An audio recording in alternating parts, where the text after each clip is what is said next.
안녕하세요. 오늘은 신명기 19장의 말씀을 통해서 하나님의 공평한 의와 사랑이라는 제목으로 함께 은혜를 나누겠습니다.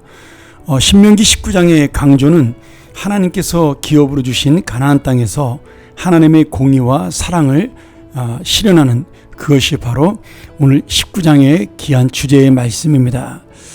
이 신명기 19장에서는 하나님께서 주신 기업 곧 이 가나안 땅을 반복적으로 언급하면서 세 가지의 중요한 하나님의 공의로운 부분 또 하나님의 사랑을 말씀해주고 있는데요. 첫 번째는 1절부터 13절까지 나온 도피성에 대한 이야기입니다.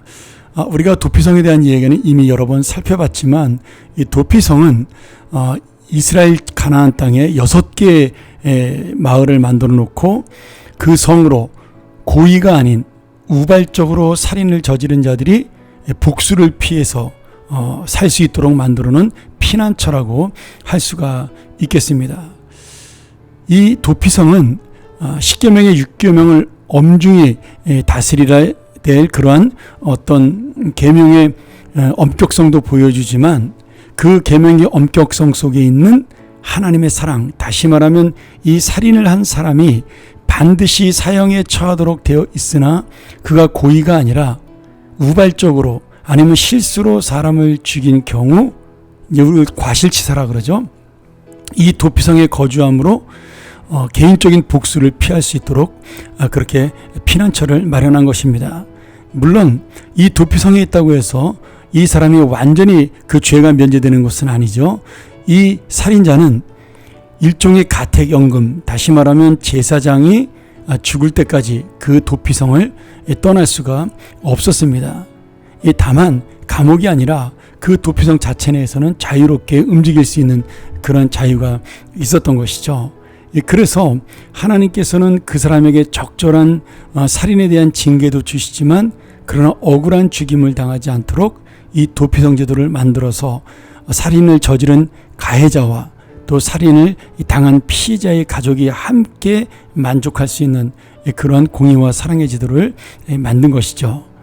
또한 이 살인한 자에게는 하나님의 공의가 있는 가둠과 자유의 제한이 있지만 또 사랑으로 그가 살인을 면할 수 있는, 복수를 면할 수 있는 그런 길을 열어주신 것입니다.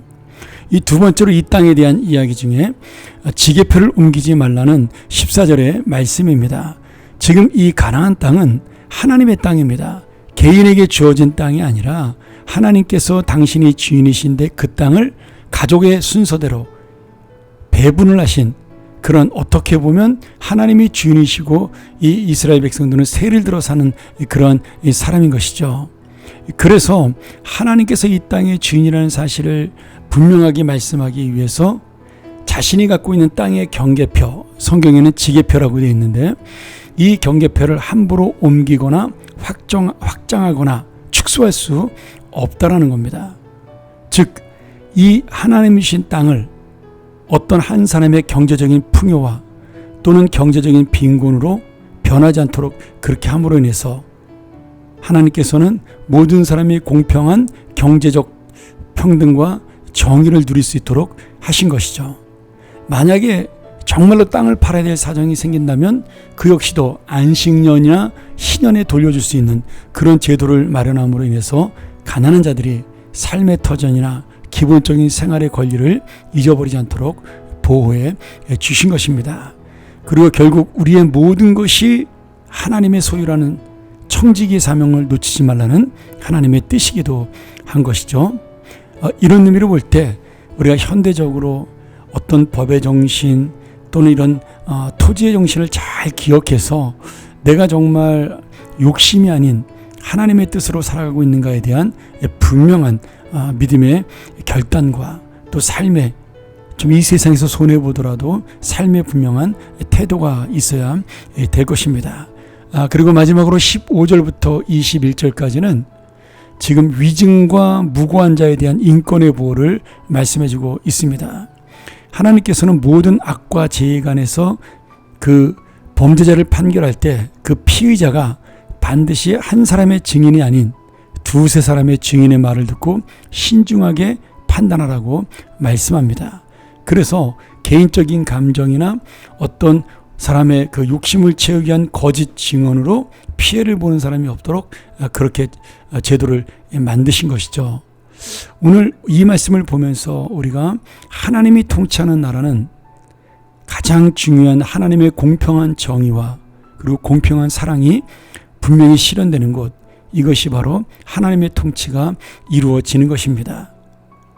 부자라고 해서 남에게 비난을 받거나 이유 없는 그런 욕을 먹는 일도 없어야 되겠지만, 또 가난한 자라고 해서 그가 그 힘없는 것으로 무지한 피를 흘리거나 아니면 손해를 보는 삶을 살지 말아야 한다는 하나님의 공의가 이 땅에 펼쳐지기를 원하는 귀한 말씀입니다.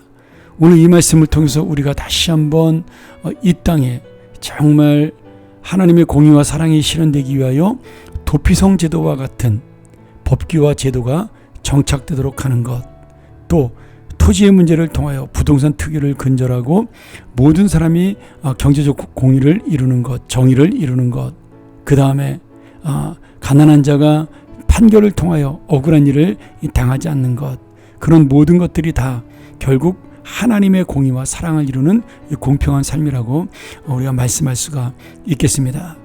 오늘 우리가 다시 한번 이 말씀 기억하면서 이 나라가 또 이 세상이 완전하지 못하지만 우리 하나님의 사람들은 이렇게 공평함을 이룰 수 있도록, 하나님의 정의가, 하나님의 사랑이 이 땅에 세워질 수 있도록 정말 우리가 삶으로 살아가는 것, 내가 있는 그 자리에서 정말 이 모든 것을 이루고 하나님의 공의와 사랑이 이 땅에 세워지는 것, 그것을 기억하면서 우리들의 마음이 정말 개인의 삶에 매몰되지 아니하고 이 세상과 사회를 바라보는 귀한 마음이 되기를 주님의 이름으로 간절히 축원합니다. 함께 기도하죠.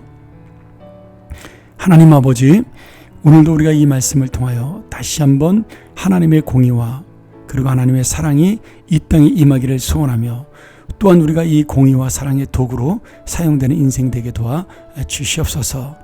나 역시도 이 세상에 매몰되어 정말 나의 욕심과 그리고 내 것을 채우는 그런 삶이 아니라, 내가 좀 손해보고 희생하더라도, 세상을 따라가지 않는 어리석은 삶이 되더라도 하나님의 공의와 사랑을 놓치지 않아 이 가나안 땅보다 더 위대하고 영원한 하늘의 천국의 기쁨을 누리는 우리의 삶이 되게 하여 주시옵소서.